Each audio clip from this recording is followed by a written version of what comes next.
Okay, everyone, welcome, welcome. This is our Team Vibe, Team Fit for Life weekly call. It is Thursday, June 30th, the end of the month. So thank you so much for taking time to get on the call or watching the recording. I know this is the last day of the month. I know you should be all pushing for Success Club, right? I hope you are. I already told my team this. I actually started the week at 2 points. I currently am sitting at 6 points, but I'm still trying to go for Success Club 10. So I refuse to give up. And I've been talking to some of my coaches this morning, and I don't want them to give up either. So don't give up, you guys. You have until 11:59 p.m. Eastern Standard Time tonight to hit it. So keep reaching out, keep following up. You just never know, all right? So enough about that. Get it done. That's all that matters. But today I want to introduce our guest speaker. It's one of my top coaches and actually one of my first coaches. She's been in the business about as long as I have. She is a 3-star diamond qualifying coach, and her name is Erin Grieger. And her topic today I thought was kind of clever. Hopefully people get it. But her team name is Team Shine. And what she's going to be talking about today is all about team culture, how to create a positive environment, a community within your team. And so that's why today's call is called Let Your Team Shine. And I'm super excited to hear this topic from Erin. Erin is actually usually someone I go to about organization tips and time management tips, because she definitely is a coach that I look up to with those areas. But this year, she is just exploding with her team. Her team is on fire. And so that's why I really wanted her to share her tips with how to let your team shine. So Erin, I'm going to hand it over to you, and I'm going to mute myself, all right? Yep. Okay. I think we are all set. Okay, so again, like Corey said, my name is Erin Grieger. I've been a coach for almost 8 years now, which is crazy. It feels like forever, but then in some instances it feels like it was just yesterday. So the first thing I want to talk about is kind of what Corey said about Success Club. This has been like a really rough month for me, and I'm telling you guys that because even though you can build momentum and you can, I don't know, start to fill your pipeline and things like that, there are still going to be rough months no matter where you're at in the business. Okay, so I went in to check my online office just to see how many months in a row have I made success. I don't want to drop that. I don't want to just start all over again. And it was 55 months. 55 months. Like, that just sounds crazy to me. But I thought, there's no way I can let this drop or die off. And so it's like, I went through, I think I told Corey I did like over 200 invites recently, and I just made Success Club last night. Okay, so I just want you guys to know that there are going to be times in your business where you're still going to need to push, especially in the summer, unfortunately, and you're just going to have to like invite your butt off. Okay, so just keep that in mind, that no matter where you're at in the business, how long you've been in, there are still going to be times that are tough, and you cannot give up and you cannot quit, because now hopefully those 200 and some invites I did are going to pay off for me in July, August, and September. So I just want you to know that, because even though I'm coming to you with hopefully some good advice you can have some takeaways from, don't begin to think that I know it all or that it's just smooth sailing all the time, because that's so not true. So like Corey said, I want to talk to you about my team, and I am so proud of my team. I'm just like ecstatic. Like, I don't know what happened in January, but all of a sudden it just seemed like Corey said, my team just took off. It was very exciting to see. And I wish I could tell you there was like one magical thing that I did, and all of a sudden everybody had motivation to work their business, but that's not true. So, but I will tell you things that I had been focusing on and things that I think had helped with creating my team and getting the momentum and people being excited about the team. So that's what I want to share with you. So the first thing you have to do is you have to figure out who it is you want on your team, okay? Now, I'm not saying every person on my team falls into this category, but when I really started thinking about, okay, how do I want my team to look? Who do I want it to be comprised of? You know, what do I think is going to make our team motivated? And we always hear this, like, your ideal coach down into about 4 or 5 things that I specifically look for in people that are what I consider red flags for me to ask somebody about coaching. And that's what I think's really helped me. So I'm going to kind of give you mine to give you an idea. And then I'm going to tell you kind of how I use that to talk to somebody about coaching.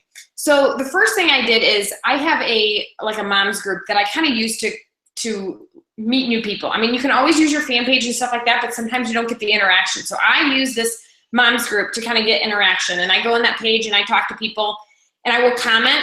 And then the next day I'll go back to them and I will send them a private message. And that's how I start my new conversations most of the time, because I know those people in that group are going to hit quite a few things in my target list, meaning that mom's group that I'm part of is also pretty much faith-based. Okay, so I know they're gonna have the same faith as me, and that's important to me. They're also young moms. It's a mom's group of young babies. Okay, so I know that they're gonna have young kids. That's the second thing on my list.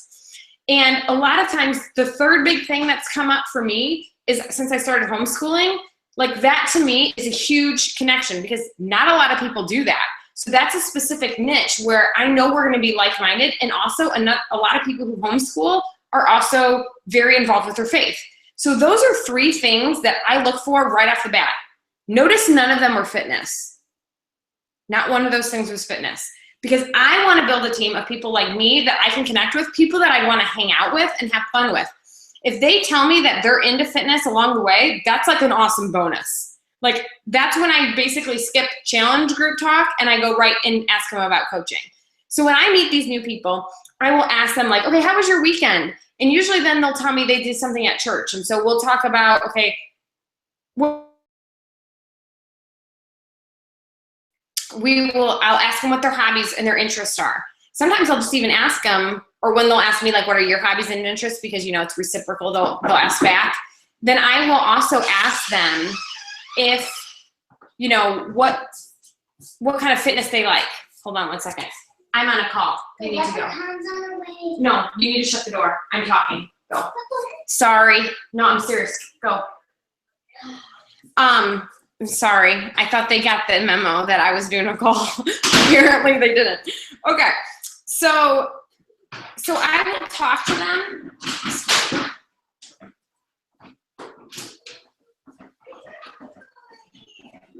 That's very distracting. Okay, I'm gonna do my best to ignore them. Okay. So I will talk to them about, you know, their hobbies, their interests, whatever. And then if the conversation dies, I try not to let it die, but if the conversation dies, but we have a backstage pass coming up, then once I realize that this is someone I want to hang out with, I just ask them. You know, I just ask them. I say, you know what? And I'll pull up for you and read to you basically what I say to them. I'm gonna pull it up right here. But basically I tell them why I thought of them, because they are the type of mom that I want on my team. And I use the word mom, I don't just put woman, okay? So like I said, not everyone on my team is a mom. Not everyone on my team is a Christian. But like I said, when you're trying to find your like-minded team, these are things that are important for me. So I talk to them about, you're the type of mom I want on my team. I feel like we're similar. You know, you talk about your faith, I've noticed on your page. You follow, you know, you do sleep training for your child. We've talked about fitness, whatever it is, I tell them why I thought about them and what I feel like we have in common together. And then I give them a little sneak peek about my team. I tell them who makes up my team. And for me, I tell them, you know, our team is made up of people who we reflect our faith. We're dedicated to our families. We put our family first. We're positive. We do growth and support of one another. There's leaders on my team, people who care for one another. And then I tell them, I believe you have all of these qualities and more, and you would add so much to our team. So I not only tell them why I thought about them, but I tell them about our team. And I actually got that from Darren Hardy's The Entrepreneurial Roller Coaster. He talks about people who are leaders want to know that they're joining something of quality. So when you're talking to people, they want to know, like, okay, what do you have to offer them? Because all they know is you. So tell them a little bit about your team. Tell them who makes up your team. Tell them like what you guys believe in, what your culture is like on your team, because then that's going to give them a better idea if that's something they want to be part of. And then at the end, I also invite them at the end, you always end with a question, of course. I ask them if they would be interested in watching a 7-minute video, or if there's a backstage pass coming up within a few days. I'll say, our team is hosting a sneak peek into what coaching is. Would you be interested in looking at that information? So one way or the other, I end with something asking them to look at some information, seeing if they'd be willing to check it out. Here's the other big thing. I stopped asking the safe people. I don't know if you've noticed this, but you'll find people that you come across that you're not really afraid to ask them about coaching. And there's other people that I felt like I'm nervous to ask them. So for example, we have a pediatrician on our team and we have a nutritionist on our team. I was nervous to ask them because I felt like they had more knowledge than I did. And like, what do I have to offer that they would want to be part of? But it's amazing, like when I asked them and they looked at the information, they were very excited about it and they had experience. They did a challenge group, liked the products, were very, especially Megan, the nutritionist, really looked into Shakeology. And to know that I have somebody who's had a high degree of education in those fields support that makes me have even more confidence in what we're doing. And so that makes me very excited. Like when I talk to people, I have more confidence, I feel like now when I talk to people about it, because I know this is a gift. This is not something I'm asking somebody to do for me. This business is a gift. Like I was just telling Wes, we were talking about this and like, well, what if I didn't do this? What if we wouldn't have been able to go to Chicago to visit my brother. We wouldn't have been able to go to Pittsburgh to visit my friends. We never would have gone to Disney twice. We wouldn't be putting money into our kids' education fund and our retirement. Like we wouldn't have the money to do that. And so it's, you know, I don't have to be making, and I'm not making 6 figures yet for some of you, you know, so I've been in business 8 years and that can be frustrating, but I also have to know I'm not working this business 8 hours a day. I'm not, okay? So I have to be okay with where I'm at. I'm making a very good full-time income that I'm comfortable with. Wes has been able to work part-time hours. Like he has 1 full day off during the week because of what I do with Beachbody, and he has more time with the kids. He can participate in the homeschooling.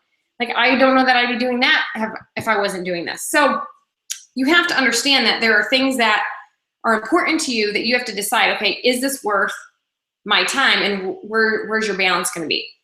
But I digress. So stop asking the safe people. That's my point. Stop asking the safe people. You wanna ask the people that scare the crap out of you. And if you say that you don't have people that scare you, you do. You just haven't gone through your list well enough yet. And that's just my plug for Teamzy. Because if you get on Teamzy, it'll organize your people. And I just message the people that come up on there. And I have been able within the past couple weeks to message people about coaching that I forgot about, to be honest. And I thought, oh, this person would actually be good at coaching. So then I kind of, again, I go through my list and I tell them why I thought of them, what my team is about, and ask them to check something out, okay? So stop asking the safe people, ask the people who scare you, because I feel like by doing that and reaching out to people who are in my target, that's what's helped make my team grow, because now we're all in there and we're all like-minded. So we're all interacting with each other because we like each other, because we have things in common. And I think that's what's helped grow the team support and the team camaraderie. I don't say that word right, but you know what I mean. The team morale, okay? Because we, like I said, we like each other, we get along, we wanna help each other out, we like working in the groups together, we work well together.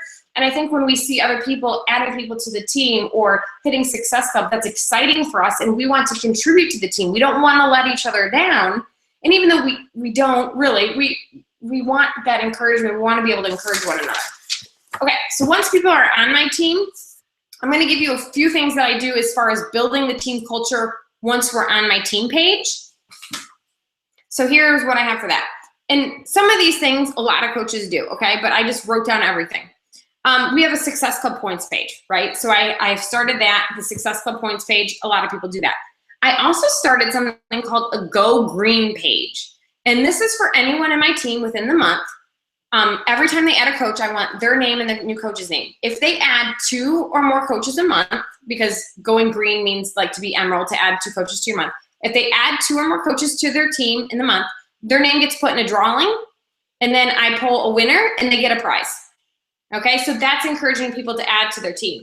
Now, I also started just this month, and I don't have so much participation yet, but you know, some people are like, okay, Success Club is hard, I'm not hitting it, but I'm doing like all these invites, right? I did like 220 invites.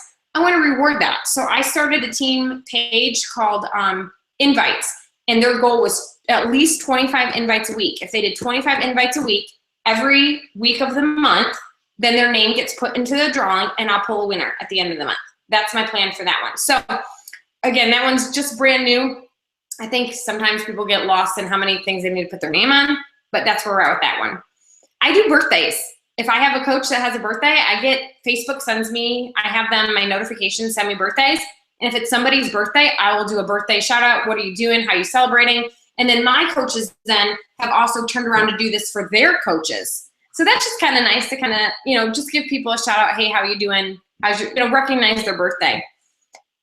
We started doing, when I say we, well, I started team dinners, and my coach Mary, who's also a diamond coach, she started kind of with me and another coach, Shay, we're trying to do them every 6 weeks, but team dinners for those that are local. And it's sad that all my team isn't local, and I feel bad about that. But those that are local, it's just a nice time to get together and to hang out. And sometimes people want to talk about the business, and sometimes we don't. It doesn't really matter. It's just a chance to hang out. And we actually just did a park play date.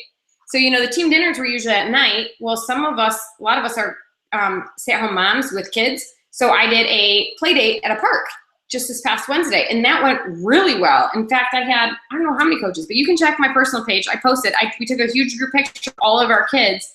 It was really cool. And I got a lot of positive feedback from that. So I think we're going to do that again in July during, at least during the summer when it's nice out. So those things are just building like team morale, and they get to know each other versus just your profile picture, get to know people in person. Like Corey does, I do a weekly team video every week. Mine are sometimes updates, and sometimes they're trainings, or sometimes they're just my current thoughts, or I need your opinion on something. So I try to keep them short, and I'll do other videos during the week. Like I just did one because I needed feedback on how we're running challenge groups. So I just did a team video the other day, but I think me putting my face out there is starting to help people get to know me a little better that aren't local with me. And just last month I started doing and I got this from another top coach, but a coach of the month. And I'm having them do a live training video. So we're only on the second month of that. So that is like totally brand new, and I'm implementing these things slow. But having another coach on my team do a live video, a live training, gets everyone, again, another chance to know people on a more personal level than just, interact, and when you can see somebody's facial expressions and hear them talk, you get a totally different level of connection going on. So that's really cool. Let's see what else. Oh, recognition. Okay, I try to do my best. Obviously, recognition for rank and Success Club. Oh, and my husband, actually, this is my husband's job. He does every week the Success Club, like announcements, like how many points everybody has, and he does volume producers. Now he just types it out. We're not as groovy as Corey yet and have a cool little picture, but he types it out. But that gets him involved, and it gives him something easy that he can do once a week, that he feels like he's part of it. He gets to see everybody's names. He knows what's going on. And so when we have a conversation about the business, he knows who I'm talking about, and he knows who's, into the business and who needs things. And so that's really fun. So he likes to do that. I do my best to try to stay connected with coaches. I mean, I have coaches that, struggle at different times or whatever. And so I have set up in my phone alerts, like I have bi-weekly calls, weekly emails with coaches, just to connect with them and touch base. Now, that's not with everyone, because as you get a bigger team, you'll know that you can't always talk to everybody, and not everyone's going to want to work the business. But I do, those that are engaged for sure, that I have weekly or bi-weekly communication with them for sure. The other thing is like just sharing life. I want people to be able just to talk about if they've got things going on. We've had some people in our team page who've had some health issues, or their families had some health issues, or their kids have been hurt, but we've been able to talk about that on our team page and pray for one another, or say, hey, what's going on? But it's nice that we can share that on the team page. We're not just talking about business stuff. We can talk about life stuff and say, hey, what's going on? What can I do for you? How can I support you?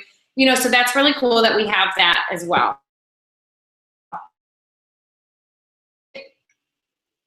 Mary helps me with this a lot. She's very good at recognition. and she does thank you notes. Like once a week, she sends out a note to somebody. So I decided to start doing that as well. So I've been trying to send out thank you notes once a week to a coach who's either done a call or they've done a really nice job or whatever it may be, but thank you notes, because who gets mail anymore that's not bills, right? So that's really cool. So she's helped me out with that. And when we do get-togethers for meetings, like doing cute little prizes, or everyone loves to get a free gift. And sometimes that's not my love language, so sometimes I forget about that. But a lot of people, you know, like the cute little gesture because it means you're thinking of them. So anytime you can get them those cool headbands that have some kind of cool saying on them, or my new favorite store is Five Below. I don't know if you've ever heard of it, but if not, go to a Five Below store because everything is $5 or below. And you'll find some really, they have selfie sticks there. I never would have thought they'd have selfie sticks there. So that's great for a coach. So those kinds of things, anytime you can do that, like when we went to the Success Retreat, one of my coaches had a coach there and she got her a gift for going. I'm like, man, I should have thought about that. So those are the kinds of things, like if you have a coach going to Summit, or if you have a coach showing up at a Super Saturday, even if it's Super Saturday, just write them a note saying, hey, I'm so glad you came, whatever it is. But those kinds of things are going to help build relationships, communication. They're going to feel appreciated. All those things are great things to do to help build your team culture. And I think that's all I have. So I hope that helped you guys. I hope it gives you some ideas as far as, you know, who you want on your team. And then once the people are on your team, helping to build, you know, that team culture. No, that was awesome, Erin. And sorry, I have someone that joined me. Say hi, Case. Hi. What I loved is that you touched a lot upon recognition, and obviously recognition is our fourth vital behavior. And you know, some of the things that I'm doing, obviously you're doing too, but some of the things that you're doing, I'm not doing. And I agree with you. Like, you know, writing little notes isn't necessarily my love language. Like, it's not something I think about, but I know that others do. And I feel like creating a positive team culture is all about figuring out what other people are motivated by and what other people you know, appreciate. And so I think you've done an awesome job of just bringing that together with your team. And I know, I know a lot of the tips that you gave, I for sure might start implementing in my team too. So you might be seeing those, but you know, awesome call today. I mean, I appreciate it so much. Please close your mouth.